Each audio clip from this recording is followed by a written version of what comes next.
how do you do, boys and girls? My name is Alfred Hitchcock, and I'm delighted to find that you believe in ghosts too. After all, they believe in you, so it is only common courtesy and politeness to return the favor. As a matter of fact, I tell them human stories all the time, and they enjoy them immensely. Now, of course, the best way to listen to ghost stories is with the lights out. There is nothing like a dark room to attract ghosts, and you may like to have some of our mutual friends come and listen with you. Are the lights out? Good. Doors closed? Blinds drawn? Excellent. Don't worry about the ghosts getting in. They can slither through keyholes and under doors, you know. Now just be quiet. Hear that slithering? Ah, good. Now that we're all here, we can begin. First of all, let me say that I have always been curious about those things which makes the average person's blood run cold with fear and horror. But then the average person becomes upset over such simple things as a door opening, footsteps in the hall,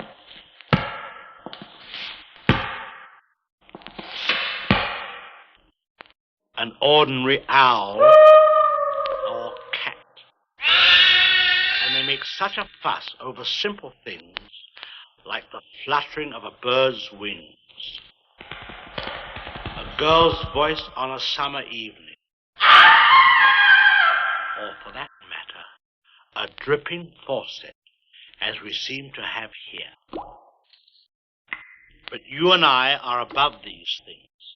However, it might be best for me to get a wrench and turn that water off completely. While I'm doing that, why don't you listen to the first story, The Haunted and the Haunters, or The Pirate's Curse.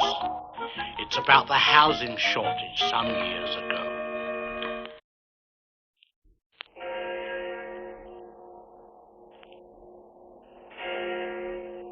I had just arrived back in London with my family from a trip to India. It was the spring of 1894, as I recall, and the first job at hand was to find quarters for ourselves and our servant, a nice, agreeable chap named Alfred. After several days of touring the busy streets of London, I finally found a house that was unoccupied. Taking down the address of the owner, I went around to see him. He was delighted to see me, much too delighted, in fact. He said he would let me use the house rent-free for an entire year if I could move in immediately. Poor fellow had the idea the place was haunted. For my part, I was delighted and made plans to stay there that very night. I was pleased to find that Alfred was willing to join me in the little adventure. I sent him on ahead and ran around to our hotel to notify my wife of our good fortune and tell her I was spending the night in our new house. I reached the house, knocked, and my servant Alfred opened the door. He lit a candle, and we went to the rooms we were to occupy for the night. My bedroom was the largest. The four-poster bed was opposite the fireplace, and Alfred soon had a fire burning bright and clear. A door communicated with the small room that Alfred was to occupy, which had no other exit but that door leading to my bedroom. In the bureau, which rested near the bed, I found an old silk kerchief, a few odds and ends of female dress, and two faded letters tied round with a narrow ribbon of pale yellow. While I read them, Alfred opened a small box and removed a revolver and a dagger which I had ordered him to bring. One could never tell. Each letter consisted of one line. The first stated, "What's done can't be undone," and the second, "There's nothing against you unless the dead could come to life." In a shaky female hand had been written, "They can." It was then that I noticed on the outside envelope the words, "Lost at Sea." I laid the letters on a table in the center of the room, stirred up the crackling fire, picked up a volume of Dickens, and read quietly enough until about 11:30. I told Alfred he might retire to his room. A few moments before midnight, I felt a sudden draught of cold air pass by my cheek. I fancied the door to my right had got open, but no, it was closed. I then looked to the left and saw the flame of the candles flicker violently. I sprang up and seized the revolver and the dagger. Then I heard 3 slow, loud, distinct knocks at the head of my bed. Suddenly, Alfred ran from his room. If ever I saw horror in the human face, it was then. He gasped in a hollow whisper that scarcely seemed to come from his lips. "Run! Run! It is after me!" He ran to the landing and down the stairs, taking several at a time. In a moment, I heard the street door open and slam shut. I was alone in the haunted house. Then I saw it. How shall I tell you what it was like? It was a darkness, shaping itself forth from the air in very undefined outline. I cannot say it was of human form, and yet it had more resemblance to a human form than anything else. As it stood, its dimensions seemed gigantic, the summit nearly reaching the ceiling. As I stared, I thought that I distinguished 2 eyes looking down on me from the boiling air. I tried to speak, but could not. I could only think to myself, is this fear? Is this fear? I tried to move, but could not. I felt as if I were weighted down by an irresistible force. Opposed to my will was another, far superior. My fear now became horror, horror that no words can convey. Still, I retained pride, and if not pride, then courage. For in my mind I said, this is horror, but it is not fear. Unless I fear, I cannot be harmed. With a great deal of effort, I reached my hand out toward the dagger on the table. But as I did, I felt a strange shock on my arm and shoulder, and I was powerless. And now the light slowly began to wane from the candles. The same was happening with the fire. In a moment, the room was in utter darkness, and my terror reached a climax. And wonder of wonders, I broke forth with the words, "I do not fear, my soul does not fear." With that, I found the strength to leap from the bed and rush to the window and throw back the curtains and fling open the shutters, for my first thought was, light!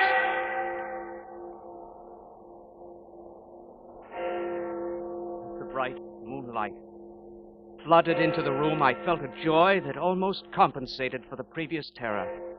Then came the same measured knocks I had heard before. The entire room began to vibrate. A chair advanced itself from the far wall to the table, and in it there now grew a shape. It was that of a young woman with long blonde hair, which she was combing. And as she combed, she looked at the door to the landing as if waiting. The shadow on the far wall seemed to grow darker and darker. It also seemed to be waiting. Now from that door appeared another shape, that of a young man in the dress of a century ago. He moved toward the young woman, and as he did, the great shadow struck, boiling down over the 2. There was a soft chuckling sound.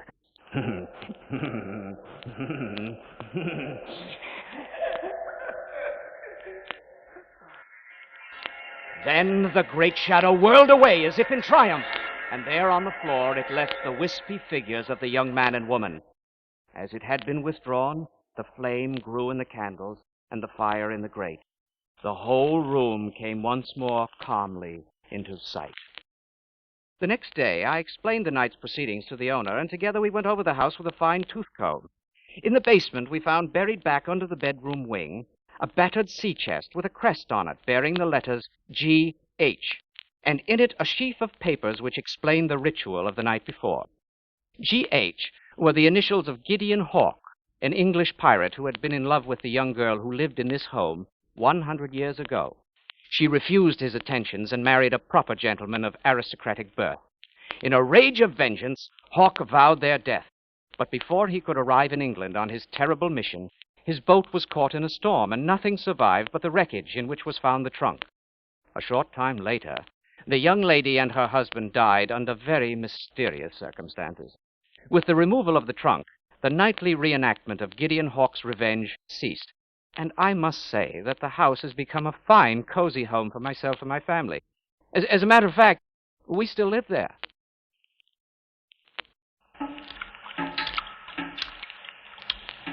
As you can tell, I didn't manage to find a wrench, but I did find a pail, which is just as well as the drain pipe is quite clogged and rusty. Whilst I consider the next step in my plumbing problem, you can listen to another innocent story, The Magician, or Till Death Do Us Part.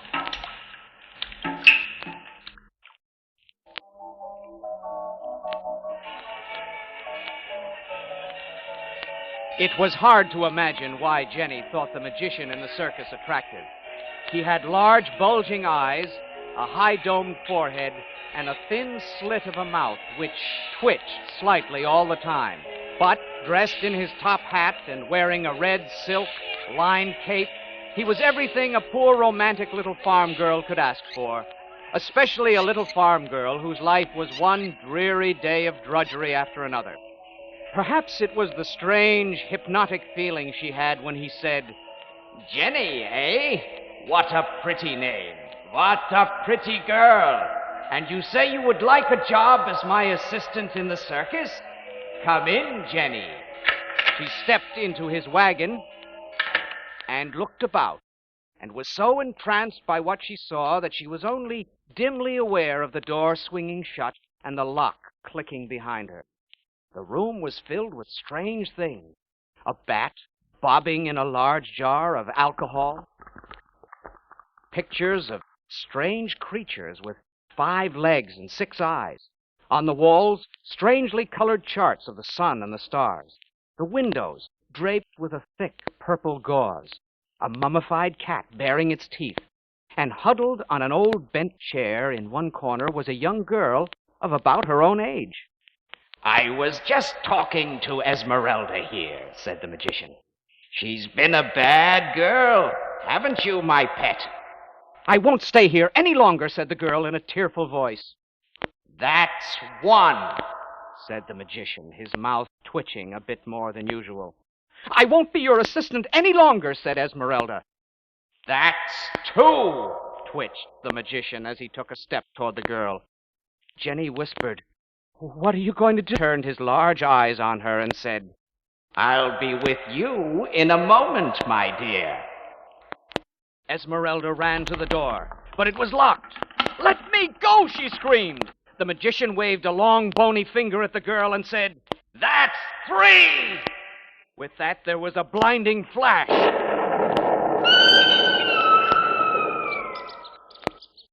Jenny looked. And there, where a moment before stood a pretty young girl, was a squeaking white mouse.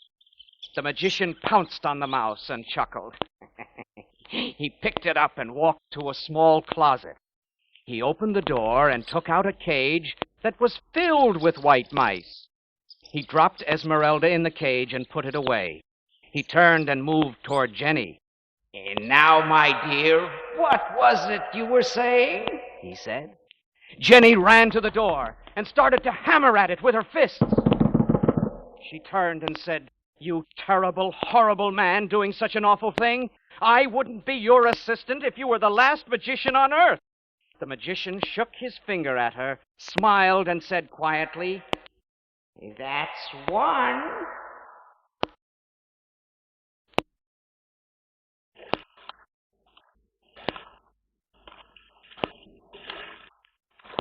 Well, the water is well up over my ankles, but I managed to find an old set of hip boots.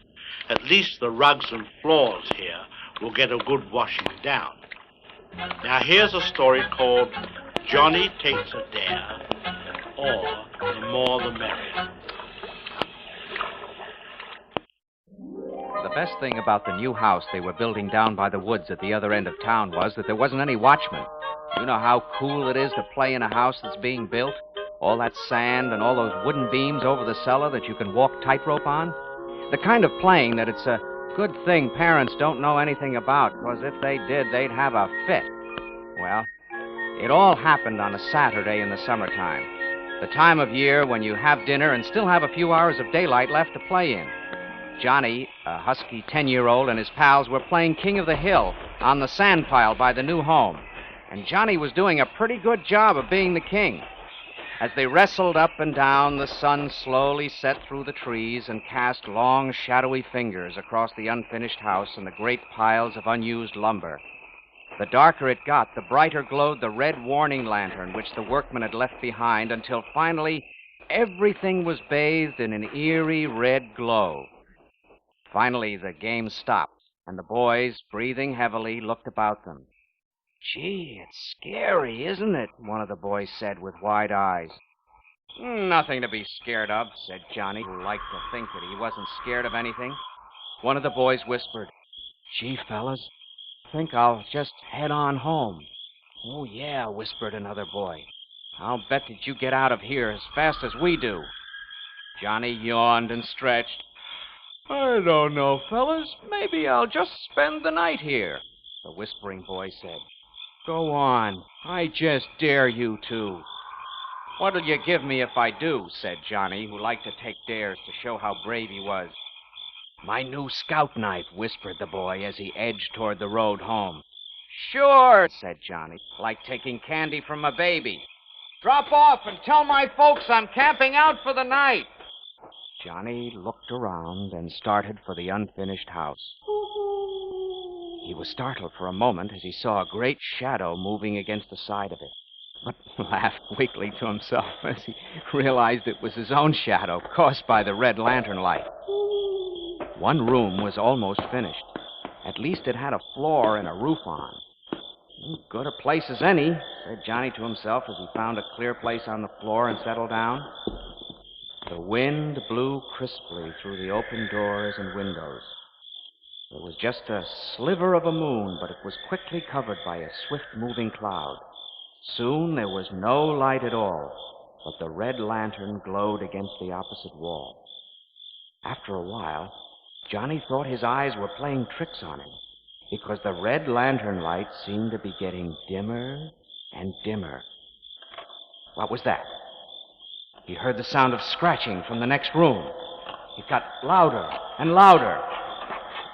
Then around the corner scurried a squirrel. "Phew," said Johnny, half to himself. The squirrel looked at Johnny and almost grinned. At least Johnny thought he did. And he settled back again. What was that? Scratching again. Louder this time. Then he saw a shadow move slowly into the doorway. It was another squirrel, but it was as big as a cat. Johnny pretended to be asleep. The big squirrel pattered over to the little squirrel and spoke to him. "Hello there, Henry. Well, what are we going to do with him?" Good evening, Clarence. We'll wait until Charlie comes, said the little squirrel. And they both turned and grinned in Johnny's direction. Through half-closed eyes, Johnny thought that their teeth were awfully long, and that he didn't care so much about that new scout knife. A few moments later, there was some more scratching. Pretty loud this time, and in the door came a squirrel as big as a sheepdog. He shuffled over to the others and nodded in greeting. Henry? Clarence? What'll we do with him?" Henry piped up. like I just told Clarence here, George. I'll wait till Charlie comes. George nodded and grinned at Johnny, who was beginning to have some doubts about this whole adventure. He was beginning to wish he was home in his own bed when he heard a heavy noise. And in through the door came a squirrel as big as a good-sized pony. His bushy tail brushed the top of the door as he entered. He lumbered over to the other three and sat up, and his head almost touched the ceiling. He said, "Hello, Clarence. George. Oh, I didn't see you there, Henry. Well, what are we going to do with him?" The other three said, Hello, Cecil. Wait till Charlie comes. Then they all turned toward Johnny.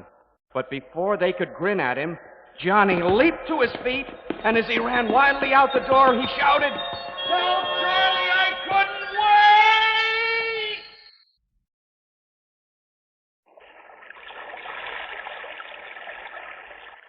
I managed to find the most marvelous chair. It floats beautifully. And you really mustn't worry a bit about all this. We English are a seafaring people, you know. I just must be careful not to tip over, which reminds me it's time for you to tip over this record.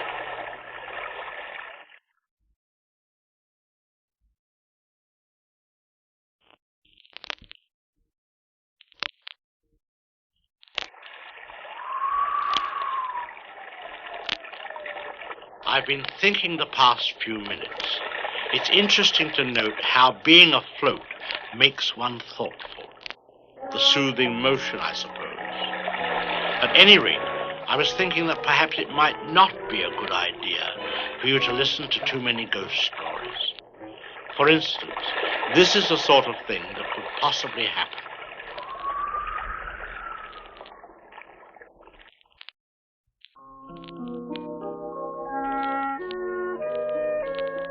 Mr. Nuttall was a very nervous man.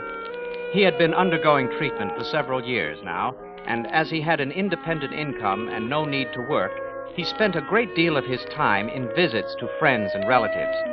Before his nervous condition had come about, he had been an almost total recluse, spending a great deal of time raising mushrooms in his damp cellar and reading a large number of books.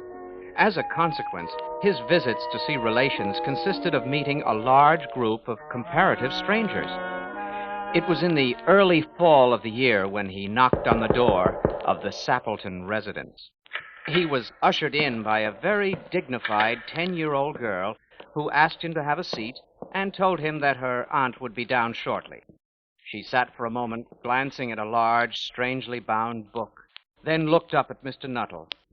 Do you know many of the people around here?" she asked. "Hardly a soul," said Mr. Nuttall. "Then you know practically nothing about my aunt," said the girl. Mr. Nuttall admitted he knew only her name and address. The young girl smiled sympathetically. "Her great tragedy happened just 3 years ago." "Tragedy?" inquired the nervous Mr. Nuttall. The girl pointed to the French windows leading to the lawn. "You may wonder why we keep that window open in the fall of the year." "Oh, it is quite warm for this time of the year," said Mr. Nuttall, shifting in his chair. "But has that window got anything to do with the tragedy?" The girl then told him this story. Out through that window 3 years ago this very day, her husband and her 2 younger brothers went off for a day's hunting in the woods you can see there. They never came back. In crossing the swamps to their favorite piece of hunting ground, all of them were engulfed in a treacherous piece of quicksand. Their bodies were never recovered. That was the dreadful part of it. My poor aunt thinks they will all come back someday, they and the little brown dog that was lost with them, and walk in that window just as they used to do. That is why the window is kept open every evening till night falls. Poor dear aunt, she has often told me how they went out, her husband with his white raincoat over his arm, and Ronnie, her youngest brother, singing, as he always did to tease her because she said it got on her nerves. Do you know that sometimes on still, quiet evenings like this, I almost get the creepy feeling that they will all walk in through that window. Mr. Nuttall shuddered and was relieved when the aunt bustled into the room with a whirl of apologies for being late and making her appearance. "I hope Vera has been amusing you," she said. "She's been very interesting," said Mr. Nuttall, glancing in the direction of the open window. The long shadows of the late afternoon made the distant trees even gloomier, he thought. "I do hope you don't mind the open window," said the aunt in a brisk voice. "My husband and brothers will be home shortly from hunting, and they always come in this way. They've been out in the marshland today. so they'll make a fine mess on my poor carpets. So like you men folks, isn't it? She prattled on cheerfully about the hunting and the scarcity of birds and the prospects for duck in the winter. To Mr. Nuttall, it was all purely horrible. He made a desperate but not too successful attempt to turn the talk to a less ghastly topic, but he was conscious that his hostess was not giving him a great deal of her attention. Her eyes were constantly straying past him to the open window. He thought it was an unfortunate coincidence that he should have paid his visit on this tragic anniversary. He cleared his throat nervously and tried once more to capture the attention of his hostess.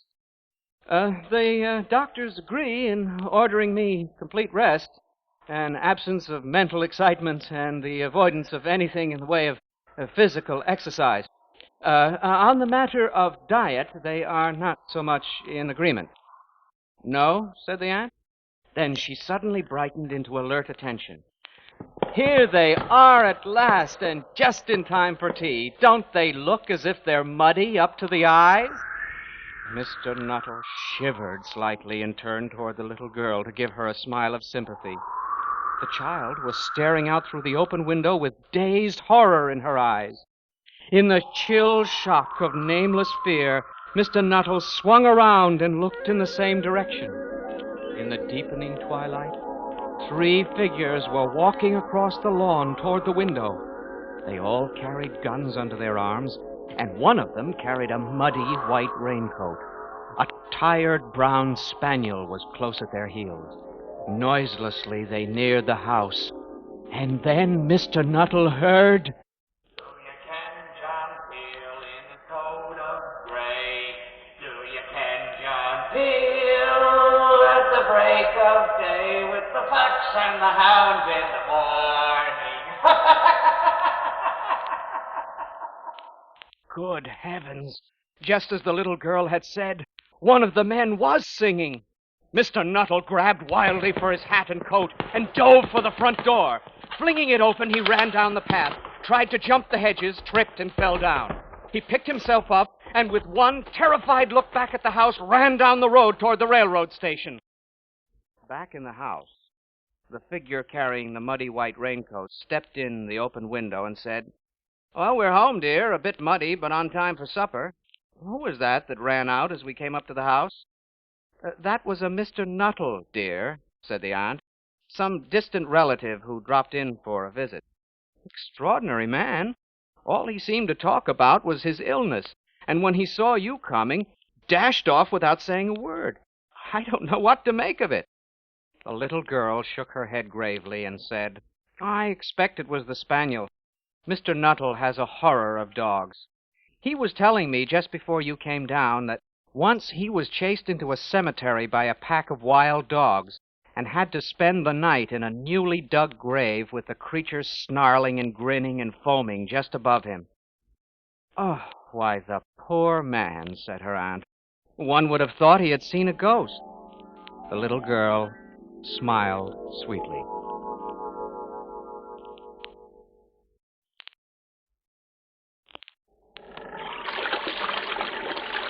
I'm listing rather heavily to the starboard side, and unless I can paddle my way to the kitchen and find some high ground, I may not be with you much longer. Well, at any rate, whilst I attempt this intricate naval maneuver, here's a story about a man named Sam Preston, which I refer to as the helpful hitchhiker. You probably never heard of Sam Preston. I didn't till one rainy night in spring a couple of years back. I was barreling along Highway 6 into the foothills of the Rockies in a 30-ton diesel carrying about 20 tons of high-octane gasoline. It was pretty windy, too, as I recall. But even though the visibility was not so good, I had to make time on account of that flat I had outside Omaha. Almost midnight, and I wanted to get to a diner and get some coffee because I needed it pretty bad. I was having trouble staying awake. I've been doing these long hauls for about 15 years now, but I never made this route. Anyway, I'm doing about 50 and staring at the white line in the highway, and rain is splashing off the windshield, and the wipers are going lickety-split. And then I saw him. Now, I'm not one to pick up hitchhikers. You never know. Might be a hijacker. Besides, we got orders not to. I got a glimpse of him as I went by, and what the devil? Here's an old guy out in the storm and no raincoat, and it's a good 10 miles to anywhere. So I hit the brakes hard, and I could feel all that gasoline sloshing around in the big tank piling up the weight behind me. But I pumped the brakes till I stopped and then waited for him to catch up. Boy, was he soaked. He swung up into the cab and dropped into the seat. "Thanks, fella," he said. "Here," I said, and I handed him a towel that I always keep handy for washing and shaving. Before I even asked him, he tells me he was out walking and got caught in a storm. Wasn't going far, he said, but every little bit helps. Seemed like a gentle old guy, gray hair and all. Used to be a driver himself, so he knew all about trucks and long hauls. Said he stopped driving about 10 years ago, and now he had a part-time job. Didn't tell me what it was. His name was Sam Preston. Anyway, he knew the roads, and we talked some. Every so often, I'd glance over at him. The lights from all the dials on the dashboard gave him a funny look, like he was sitting there in a kind of a misty glow. And his voice was like a whisper that somehow cut through the noise of the motor. Those diesels make quite a racket, you know. Oh, he asked about my kids, which was pretty strange since I didn't recall saying anything about them. Well, after a while, he told me that the place he got off was just a little ways ahead, and so I started to slow down. Just before he got out, he told me about a diner that was about 2 miles up ahead, but said to be careful because of a hairpin turn just before you come to it. The curve was not so bad, but this time of year there might be rock slides, especially with all the rain. He jumped out and thanked me, and I leaned over to the other side of the cab to thank him for the tip, but I couldn't see him. And just like that, he was gone. I didn't see any houses. So about 10 minutes later, I ran into that hairpin turn, and it was a good thing I was taking it easy, because there in the road ahead was a great big rock slide, just like Sam said there might be. I left the lights on, and I jumped out.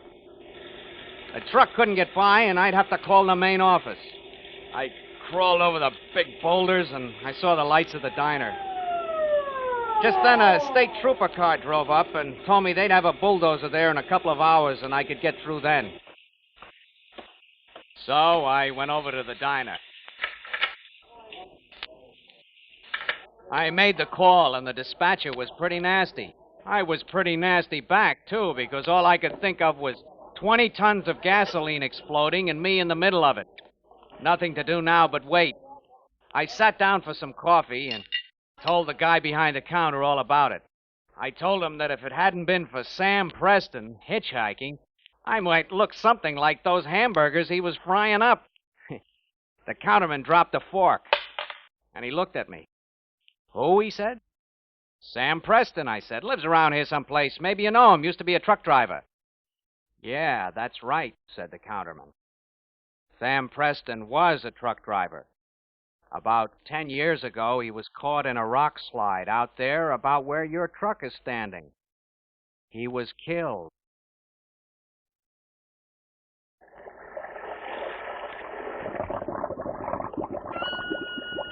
My chair sank. I'm addressing you from the top of the refrigerator. Never at a loss, however, I managed to salvage my small radio transmitter as I floated past the closet. And while the water is creeping up over my knees, I am attempting to attract some nearby plumber. Well, there go the batteries. Nothing to do now but wait.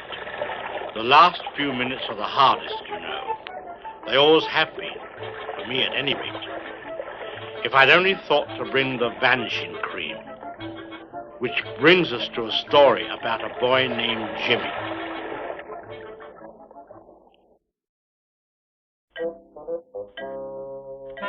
Jimmy knew all about the haunted house. He knew that it belonged to his Aunt Mary, but she would never talk about it. She said the stories about the house were silly nonsense and that there were no such things as ghosts.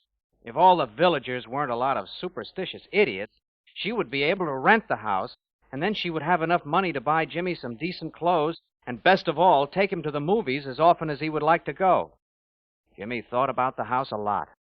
If he could only prove there wasn't any ghost. And so one Saturday morning, when his aunt was in the village, Jimmy took the key to the haunted house and started out. Nothing to be scared of, he told himself. Ghosts aren't around in the daytime. But when he pushed through the dark, gloomy path and looked at those blank, dusty windows, he wasn't so sure. He walked up to the porch and stopped. His feet didn't seem to want to go up the steps. It took him nearly 5 minutes to persuade them to move, but they finally did.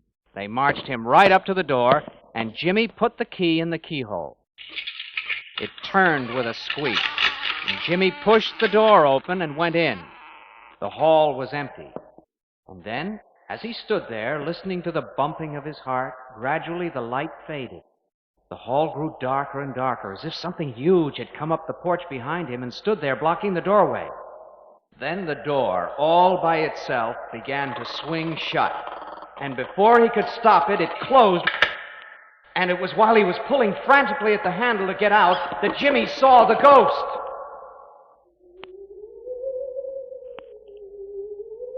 It was a tall, dim, white figure, and it came gliding slowly down the stairs toward him. Jimmy gave a yell and yanked open the door and tore down the steps. He didn't stop until he was well down the road. Then he had to catch his breath. He sat down on a log. Boy, he thought, I've seen a ghost. Golly, that was awful. Then after a minute, he thought, what was so awful about it? He was trying to scare me like some smart aleck who's always jumping out from behind things. Pretty silly thing for a grown-up ghost to be doing. You know, it always makes you mad when someone deliberately tries to scare you. And as Jimmy got over his fright, he began to get angry. And pretty soon he got up and started back. He thought at least he would get the key which he'd left in the door. This time he approached very quietly. And as he reached out cautiously for the key, he heard a faint sound. He peeked in, and there was the ghost. He was going back upstairs, but he wasn't gliding now. He was doing sort of a dance. And every other step he would double over and shake with laughter. He was enjoying the joke he had played on the boy. Well, this made Jimmy madder than ever. He stuck his head into the hallway and yelled at the top of his lungs. Boo! The ghost gave a shriek, leaped 2 feet in the air, and then collapsed on the stairs. Well, as soon as Jimmy saw he could scare the ghost even worse than the ghost could scare him, he wasn't afraid anymore, and he came right into the hall. The ghost was hanging on the banister and panting. He looked at Jimmy and moaned, "Oh, for goodness sake, boy. Heavens to bedsheets, what an awful thing to do." Jimmy smiled at him. "Now we're even." The ghost looked pained and said, "Look-a-here, Sonny, you don't understand. Ghosts are supposed to scare people. People aren't supposed to scare ghosts. It could be pretty serious for me if people got to know about it." Jimmy said, "You mean you don't want me to tell anybody about it?" "Suppose we make a deal," the ghost said. "You keep still about this, and in return well, let's see, how would you like to know how to vanish?" "Oh, but that'd be swell," Jimmy exclaimed. "But can you vanish?" "Sure," said the ghost. And he did. But his voice went right on explaining how handy it would be to get into the movies free, and if anybody wanted Jimmy to do some chores, they wouldn't be able to find him. But Jimmy had been thinking about things, and he said no, that there was only one thing that would keep him from telling people how easy it was to scare ghosts, and that was for the ghost to move into the old Miller house up the road. "That old shack," said the ghost. "Have a heart, boy. The doors are half off. Roof leaky, rain dripping all over the place." So they argued about it. The ghost said if Jimmy wanted to make money, he could learn to vanish, then he could join a circus and get a big salary. Jimmy said he didn't want to be in a circus. He wanted to go to college and learn to be a doctor. So the ghost sobbed and cried and said he'd been living in the house for 30 years and now he was being thrown out into the cold world. Well, he was trying to make Jimmy feel cruel. But Jimmy didn't feel cruel at all and pointed out that the ghost had certainly driven plenty of other people out into the cold world. And at last they came to an agreement. The ghost agreed to try out the old Miller house and teach Jimmy to vanish, in return for which Jimmy promised not to tell anyone that ghosts could be scared. So Jimmy's aunt cleaned up the house and rented it to some nice people and bought Jimmy some new clothes and took him to the movies. But every Saturday morning, Jimmy went up to the old Miller house for his vanishing lessons. It is really quite easy when you know how. And after only a few weeks, he could flicker. And in 6 weeks, the ghost gave him an examination, and he got B+, which is very good for a human. He taught Jimmy several more tricks. The best one was how to glare with fiery eyes, which was useful later on when Jimmy became a doctor and had to look down people's throats. So if ever you are in the hospital and hear a voice over the loudspeaker calling, Dr. Jim Crandall, call for Dr. Crandall. it might well be that it's Jimmy they're looking for, because every now and then he forgets himself and just vanishes.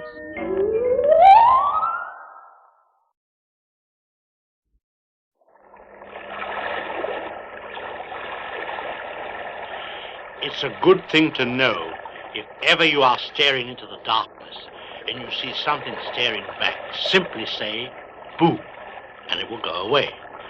In the time we have left, I might mention several other interesting things. Don't ever brag about what you'd do if you saw a ghost.